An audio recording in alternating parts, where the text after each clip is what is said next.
मेरा बाप बर्बाद हो गया, उसकी दुकान बिक गई, उसका मकान बिक गया। मैं कितनी बदनसीब हूं कि मैं पहचान नहीं सकी कि मैं किससे निकाह कर रही हूं। तब ये हाजी और नमाजी कहां मर गए थे, ये क्यों नहीं आए थे, और लड़के के बाप से क्यों नहीं कहा था इतना लंबा चौड़ा जहेज गरीब आदमी से क्यों मांग रहे हो। अब 10 दिन शादी में रह गए, डिमांड मत करो। ये मुल्ला मौलवी, ये जहेज, ये हाजी नमाजी, ये रईस चौधरी उस वक्त कहां मर गए थे जो आज हमें तसल्ली देने आ गए। शादी का पैगाम देके कहे कि फलां जगह आओ, पहले मुलाकात करेंगे, तो समझ लो कि वो चीटर, समझ लो कि वो तुम्हारी इज्जत का कचरा निकालने वाला है। मेरी बहनों, मेरी बेटियों, ऐसे औबाश लड़कों के चक्कर में बताइएगा। अगर वो तुम्हारा फोटो मांगे तो फोटो मत दीजिएगा, कहिए मेरे घर पे आओ, चाय पियो। और शरीयत ने एक लड़की को जिस हैसियत से देखने की इजाजत दी है, सिर्फ उसका चेहरा और हाथ की हथेली इतना देख लो, जाओ, इससे ज्यादा देखने की इजाजत शरीयत ने नहीं दी है। मेरा फोटो अपने मोबाइल में रखोगे, हर दिन देखोगे, शादी से पहले अगर से वो मंगेतर ही क्यों ना हो, किसी भी लड़के का अपनी गर्लफ्रेंड या मंगेतर का फोटो अपने मोबाइल में रखना वैसे ही हराम है जैसे सूअर का गोश्त खाना हराम है, जैसे शराब पीना हराम है। याद रखिएगा, कोई अपनी होने वाली बीवी का फोटो भी अपने मोबाइल में नहीं रख सकता है, बार बार नहीं दे सकता है। सिर्फ एक नजर देखने की इजाजत है, वो उसके घर पे जाके देखे। और भरुए हैं वो लोग जो मंगेतरों के फोटो बार बार मंगाते हैं, अपने मोबाइल में सेव करते हैं, और हर मिल मजीद थोड़ा बाल खोल के दो, थोड़ा इस स्टाइल में दो, थोड़ा पाउडर क्रीम लगा के दो, थोड़ा यहाँ का दो, फला जगह शादी में गई वहां का फोटो दो। ये अब उस लड़की की इज्जत और आबरू को छल्ली करने की कोशिश कर रहा है। ये नालायक है, ये शादी नहीं करना चाहता है, ये उसको हवस और गंदी नजरों से देख रहा है। मेरे भाइयों, शरीयत ने सिर्फ एक मर्तबा और एक नजर देखने की इजाजत दी है, बार बार देखने की इजाजत नहीं दी। मोबाइल में फोटो देते हो, फिर फौरन डिलीट कर देती है, तब तक वो स्क्रीनशॉट ले लेता है। नहीं दीजिए आप फोटो। ये अलग बात है कि अब कोई सऊदीया में रह रहा हो, कोई अमेरिका में रह रहा हो, अब इतनी दूर नहीं आ सकता देखने के लिए, तो चलिए एक मर्तबा वीडियो कॉल करके आप दिखा दीजिए लड़की का हाथ और लड़की का चेहरा। अब देखिए, अब तो इतनी चीजें हो गई, अब वो उसका भी स्क्रीनशॉट ले सकता है।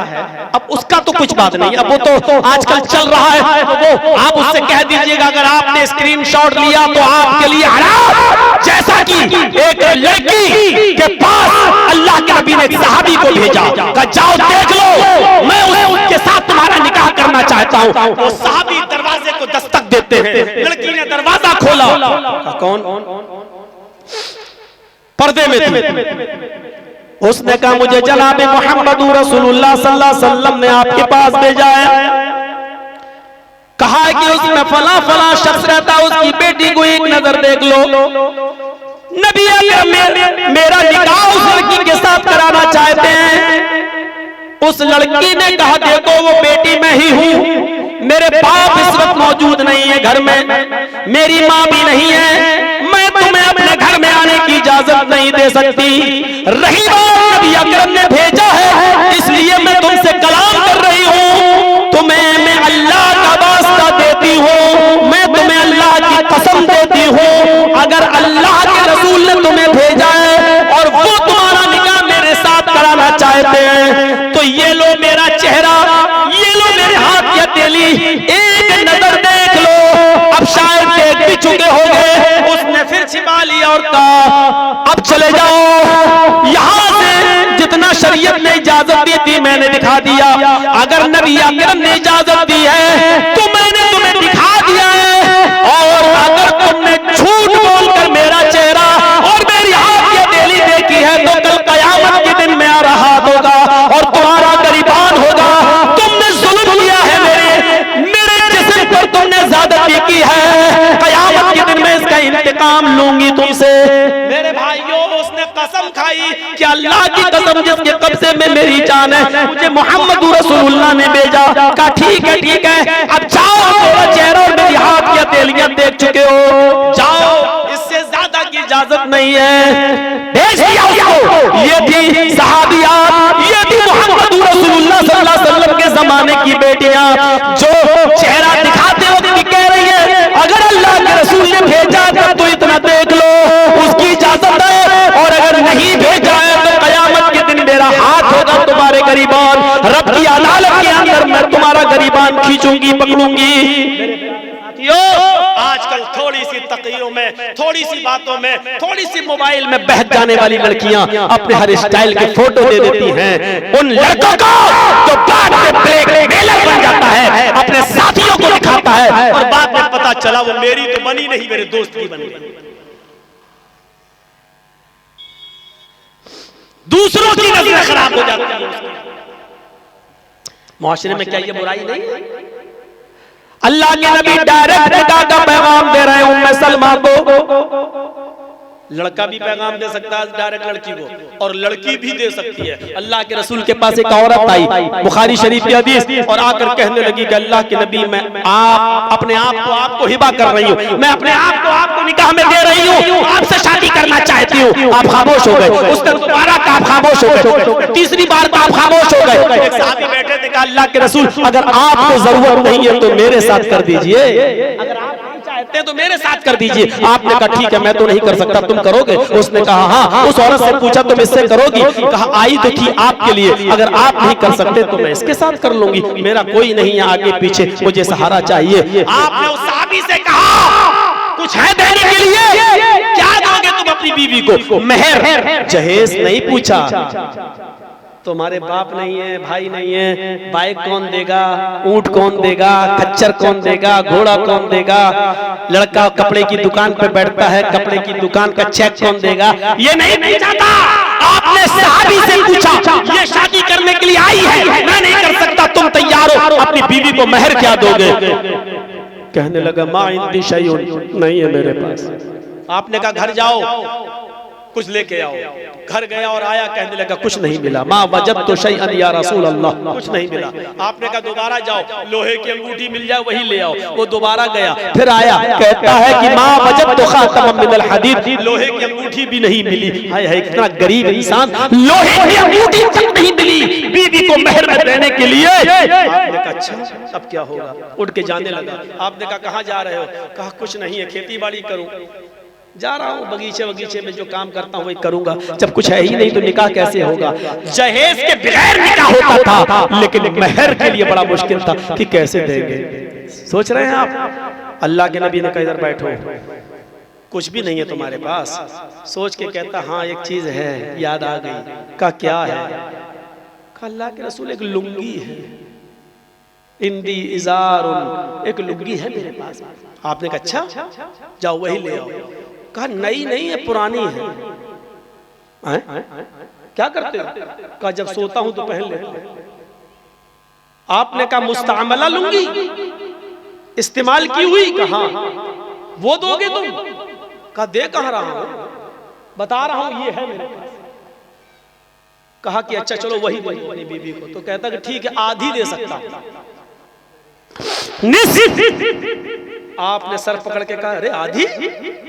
दो एक लुंगी को फाड़ दोगे, आधी बेचारी उस औरत के किस काम आएगी? और फिर आधी का तुम क्या करोगे? उसने कहा कुछ भी करूं ना करूं, कहीं बिछाकर बैठने के काम तो आएगी मेरे। का फिर आधी उसके किसी काम की नहीं रहेगी, वो क्या करेगी आधी लुंगी का? कहने लगा कुछ भी हो पूरी तो नहीं दे सकता, है ही नहीं मेरे पास। आपने कहा अच्छा ओफो, लुंगी तक नहीं है उसके पास, और है भी तो एक पुरानी, और शादी करना चाहता है। अल्लाह, ये तसव्वुर होगा हमारे समाज में? करोगे? करोगे ये तसव्वुर? नहीं कर सकते। आपने कहा चाहिए बताओ तुम्हारे पास कुरान तुम्हें कितना याद है? जब कुरान का नाम लिया तो कहने लगा सूरे मुल्क याद है, सूरे हशर याद है, सूरे हाक़ा याद है, सूरे क़यामा याद है, सूरे नबा याद है, सूरे जुमा याद है, सूरे मुनाफिकून याद है। इतनी सूरतें याद है तुम्हें? आए सहाबी, क्या यही सूरतें तू अपने होने वाली बीवी को सिखा सकता है, याद करा सकता है? कहने लगा हाँ। उस औरत से कहा तेरे शौहर के पास कुछ नहीं है देने को, कुरान की ये सूरतें तुझे याद करा सकता है। अगर यही मेहर बना दूं मैं, ये मेहर बना दूं कि कुरान की सूरतों को तुझे याद करा देगा, सिखा देगा, ये तेरा मेहर है, तो क्या इस मेहर को तू कबूल कर लेगी? इस मेहर को एक्सेप्ट करके इसके निकाह के लिए तैयार है? कहने लगी हाँ अल्लाह के रसूल, जिसके निकाह में कुरान की सूरतें मेहर बन जाएं, उससे ज्यादा बाबरकत और पाकीज़ा निकाह किसका हो सकता है? आपने खुद निकाह पढ़ाया, उस लड़की के माँ बाप नहीं थे इसलिए आप खुद उसके वली बन गए। आपने निकाह पढ़ाकर उस औरत को रुखसत कर दिया। मेरे भाइयों, ना बारातियों का पता, ना मेहंदी का पता, ना हल्दी का पता, ना उबड़ने का पता, ना नाचने वाले नचनियों का पता, ना मांगने वाले हिजड़ों का पता, न छक्कों का पता, न बाराती चोर लुटेरे बन के 200-250 आए, किसी का पता नहीं। निकाह हो गया, रुखसती भी हो गई, उन्हीं दो कपड़ों में रुखसती हो गई, चला गया, ले गया को उठाकर और कहा चलो, यही कुरान की सूरतों को बहर बना दिया। ये है इस्लाम के अंदर निकाह की पोजीशन। इतना आसान अल्लाह के नबी ने फरमाया, निकाह को इतना आसान कर दो, इतना आसान कर दो, इतना आसान कर दो कि ज़िनाकारी मुश्किल हो जाए। आज हमने निकाह को इतना मुश्किल कर दिया, इतना मुश्किल कर दिया कि आदमी 200-400-500 रुपए में कटिहार, पूर्णिया और हरियाणा किशनगंज इलाकों में जाकर अपने प्यास बुझा लेता है, अय्याशी कर लेता है, जिस्म खरीद लेता है।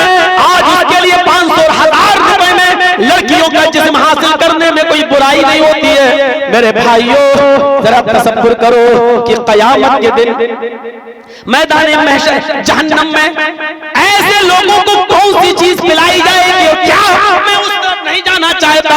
जरा सोचो कि अल्लाह के नबी ने फरमाया निकाह को आसान कर दो। आज हमने निकाह को कितना मुश्किल कर दिया। जहेज की वजह से लड़कियां बैठी हुई हैं।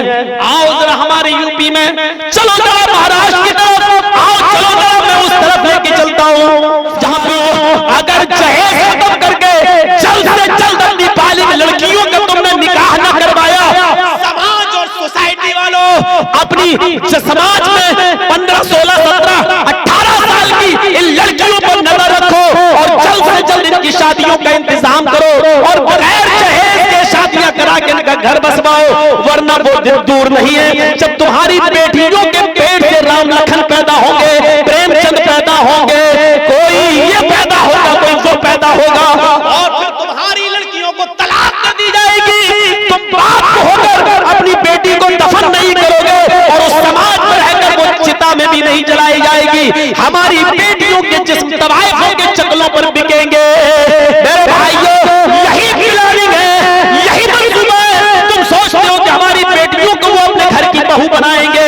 अरे जो ऊंची कौम के लोग आज तक अपने दलित समाज को अपने मंदिरों में जगह न दे सके हो, आज वो अपनी थाली में बिठाने के लिए तैयार न हो, एक हिंदू ही थाली में बिठाकर खिलाने के लिए तैयार न हो, एक हिंदू ही आज मेरे भाइयों वो अपने मंदिर में अपने साथ खड़ा होकर पूजा करते हुए देखने के लिए तैयार न हो, आपकी बेटी को वो अपने घर की बहू कहां से बना लेगा?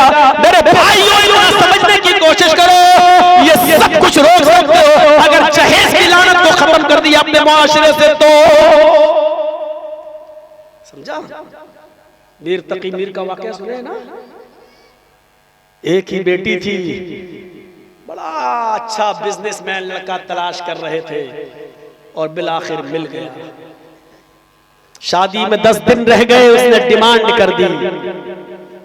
कहा अरे बाप, इतना कहां से लाऊंगा? उसने सोचा कोई बात नहीं, एक ही बेटी है। उसने दुकान बेच दी और चुपके से अपना मकान भी बेच दिया। सोचा बेटी तो चली जाएगी, हम तो अब मस्जिद के हुजरे में रह लेंगे, कहीं भी अपनी जिंदगी गुजार लेंगे। लेकिन बेटी के लिए लड़का बड़ा नेक ढूंढ लिया, बड़ा अच्छा कि चलो चलो चलो बिजनेसमैन। शादी हो गई, डोली सज गई, निकाह हो गया। मीर तकी मीर की बेटी की रुखसती हो रही है।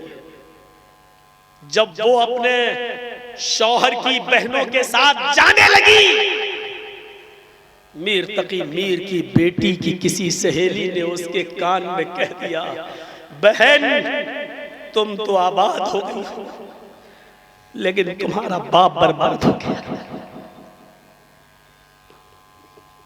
पूछा क्या? कहा दुकान बिक गई, मकान बिक गया, तुम्हारी खुशी के लिए उसने ये सब कुछ कर दिया। एक तो रुखसती पर रोना और दूसरा ये सदमा।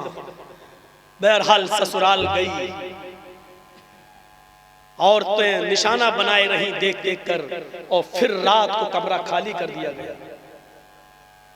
घर की औरतों ने उसके शौहर को घर के अंदर भेजा, कमरे में जाओ तुम्हारी पहली रात है और ये अरमानों और तमन्नाओं वाली रात होती है, जाओ अपनी बीवी के पास जाओ। वो जाता है घर में, लेकिन उसकी बीवी उसको अपने पास बैठने नहीं देती है। कहती है कि तुमको मुझसे प्यार नहीं था, तुम तो मेरे बाप के माल से प्यार करते थे, तुमने 10 दिन पहले डिमांड कर दी, मेरा बाप बर्बाद हो गया, उसकी दुकान बिक गई, उसका मकान बिक गया। मैं कितनी बदनसीब हूं कि मैं पहचान नहीं सकी कि मैं किससे निकाह कर रही हूं।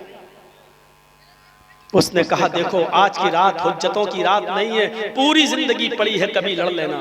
उसने कहा काहे की रात? कौन सा प्यार? मेरे बाप की छाती पर बुलडोजर चलाकर प्यार का तमाशा करते हो तुम मेरे साथ। जाओ, जो माल तुम्हें चाहिए था वो तुम्हारे घर में तुम्हारी माँ के पास रखा हुआ है, जाओ उसी के पास लेटो, चूमो, चाटो। इसने कहा देखो तुम अच्छा नहीं कर रही हो मेरे साथ। उसने अपनी बीवी के बाल पकड़ना चाहे, उसको थोड़ा सा जबरन अपने करीब करना चाहा।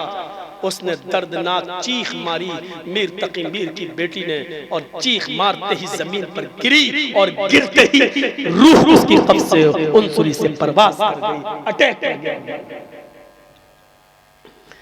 थोड़ी देर में मातम, जंगल में आग की तरह यह खबर फैल गई। मीर तकी मीर अभी जाग ही रहा था कि फजर की नमाज पढ़ने के लिए मीर तकी मीर जब अपने घर जाता है, मस्जिद में जाता है, उधर लड़की के ससुराल वाले खबर लेके आते हैं और मीर तकी मीर से कहते हैं नमाज से फजर के बाद तुम्हारी बेटी इस दुनिया से रुखसत हो गई, उसको हार्ट अटैक पड़ गया, मर गई। मीर तकी मीर अपने घर जाते हैं, अपनी बीवी को खबर देते हैं और लेकर अपनी बीवी को बीवी के ससुराल, बेटी के ससुराल जाते हैं। पता चलता है सुबह सूरज निकल चुका है, बेटी को गुस्ल दिया जा रहा है। बेटी को गुस्ल देने के बाद, सफेद कफन में लपेटने के बाद, नाक में कॉटन ठूसने के बाद एक नजर हुक्म होता है मीर तकी मीर से कि अपनी बेटी को तुम देख लो, आखिरी दीदार कर लो।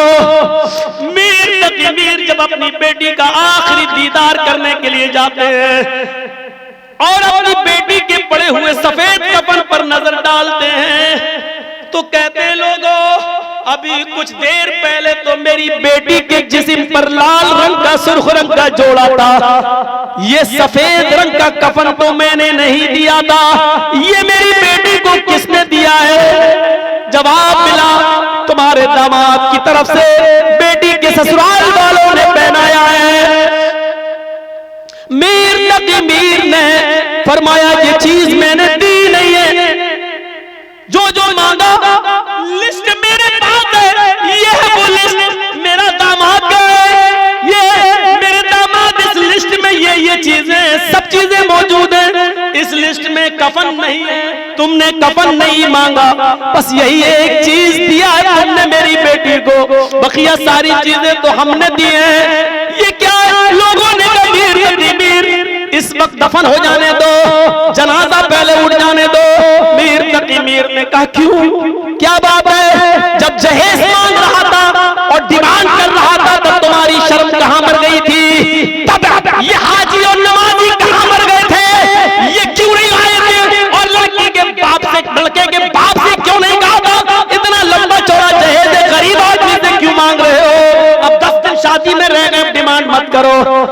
ये मुल्ला मौलवी, ये जहेज, ये हाजी नमाजी, ये रईस चौधरी उस वक्त कहां मर गए थे जो आज हमें तसल्ली देने आ गए।